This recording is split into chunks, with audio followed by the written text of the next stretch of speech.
அல்லாஹு தாலா ஆதம் அலைஹிவஸல்லம் அவர்களையும் ஹவ்வா அலைஹிவஸல்லம் அவர்களையும் படைத்து முதலில் சொர்க்கச்சோலையில் வசிக்குமாறு செய்தான். சொர்க்கத்தில் எங்கும் செல்லலாம், எதையும் சாப்பிடலாம். இந்த இருவருக்கும் சுதந்திரம் வழங்கிய அல்லாஹு தாலா ஒரு மரத்தை சுட்டிக்காட்டி அதை நெருங்க வேண்டாம் என்று தடை விதித்தான். அவ்வாறு நெருங்கி அதன் கனிகளை புசிப்பீர்களே ஆனால் நீங்கள் அநீதி இழைத்தவர்களாக ஆகிவிடுவீர்கள் என்று அல்லாஹ் தாலா எச்சரித்திருந்தான்.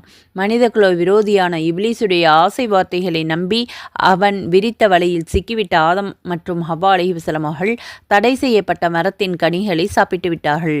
உடனே அவர்கள் பிறவியுறுப்புகள் வெளியே தெரிய ஆரம்பிக்க சொர்க்கத்தின் இலை தலைகளை கொண்டு அவற்றை இருவரும் மறைத்தார்கள்.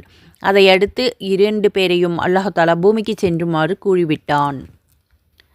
அல்லாஹுடைய ஆணையை மீறியதின் காரணத்தால் ஆதமும் ஹவ்வாவும் சொர்க்க வாழ்வினை இழக்க வேண்டியதாயிற்று. இதை பற்றி விபரமாக தெரிய பெரிய பயான் பாருங்கள்.